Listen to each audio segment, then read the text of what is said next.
औज़ुबिल्लाहिमिनश्शैतानिर्रजीम बिस्मिल्लाहिर्रहमानिर्रहीम अल्लाहुम्मा सल्लि अला मुहम्मदिन व अला आलि Muhammad. Today I will explain the question of worksheet grade 4. It is related with the fraction. ये fraction की एक्सरसाइज है. इसमें एडिशन सब्ट्रैक्शन वगैरह की है बेसिकली रिलेटेड. तो आज मैं सबसे पहले इसमें रिलेशन जो है वो सब्ट्रैक्शन से रिलेटेड फ्रैक्शन एक्सप्लेन करूंगा. अब देखिए ये हमारे पास पार्ट ए है जिसमें क्वेश्चन है दो फ्रैक्शन है. एक होल नंबर्स में है 1 और दूसरा है फ्रैक्शन 2/7. 1 में से 2/7 माइनस करना है. अब देखिए अगर हम 1 में से 2/7 माइनस करना चाहते हैं तो इसके लिए सबसे पहले जो है आपको ये डिनोमिनेटर्स इक्वल करने पड़ेंगे. अब देखिए ये 1 है आपके पास. इस 1 के डिनोमिनेटर में हमने 7 इंडक्ट करना है जो कि सेकंड फ्रैक्शन का डिनोमिनेटर है 7 इसके इक्वल. तो इसके लिए हम एक प्रोसेस करते हैं. चूंकि 1 है इसे हम लिख सकते हैं 1/1. इससे कोई फर्क नहीं पड़ेगा क्योंकि 1 जो है ये 1 के इक्वल ही होता है. लेकिन हम अपनी आसानी के लिए अपनी कन्वीनियंस के लिए 1/1 लिख लेते हैं.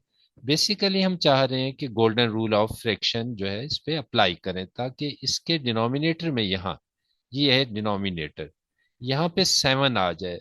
उसकी रीजन कि हम इन दोनों फ्रैक्शंस में यानी ये फर्स्ट और सेकंड इसके डिनोमिनेटर्स को हम इक्वल करना चाहते हैं ताकि फर्दर हम इनका एलसीएम ले सकें.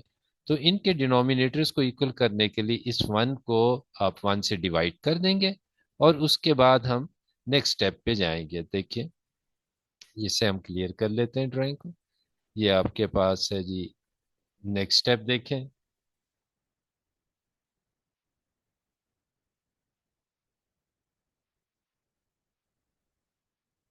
ये देखिए ये नेक्स्ट स्टेप है. अब इसमें हमने 1 को डिवाइड की है.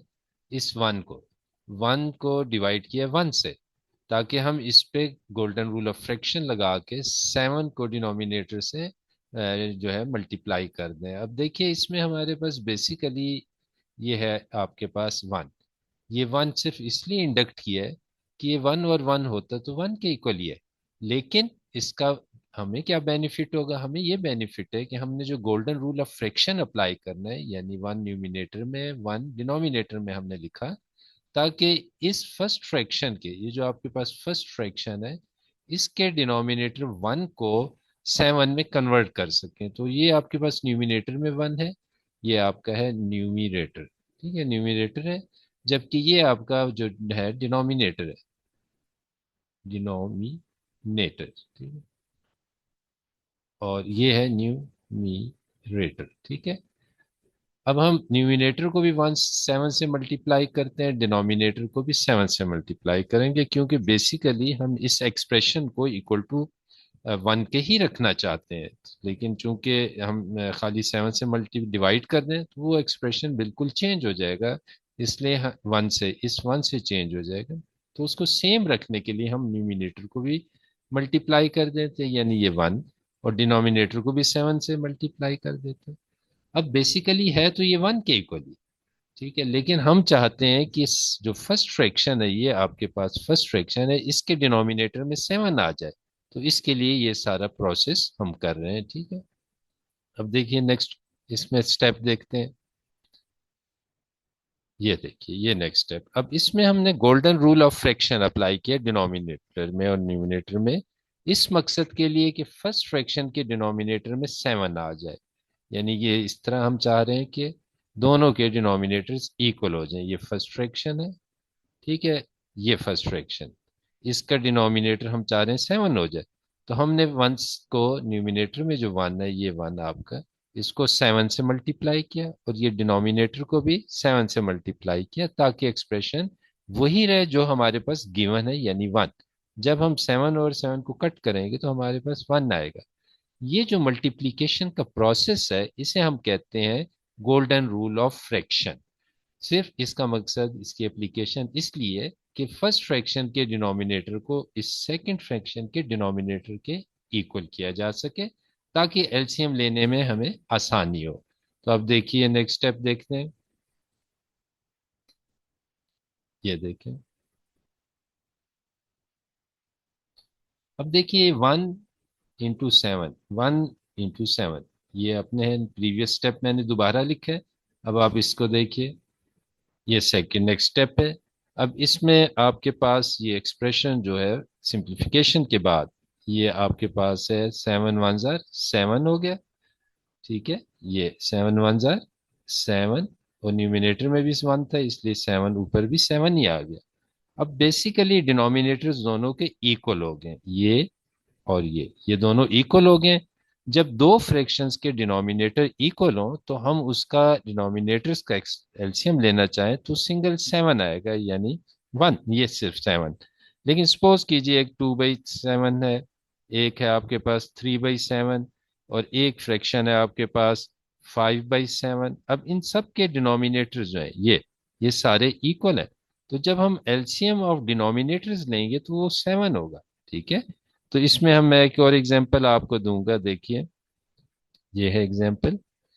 यहाँ पे देखें, अगर सपोज करें हम लिखते हैं 7/11, इसमें हम माइनस करते हैं जी 2/11। तो अब डिनोमिनेटर्स तो इक्वल है, जब हम इन दोनों डिनोमिनेटर्स का एलसीएम लेंगे तो वो इक्वल टू 11 आएगा। सेम है नंबर्स, इसलिए सेम नंबर्स हो तो एलसीएम सेम आता है, यानी 11। ये आ गया आपके पास ऊपर 7 - 2।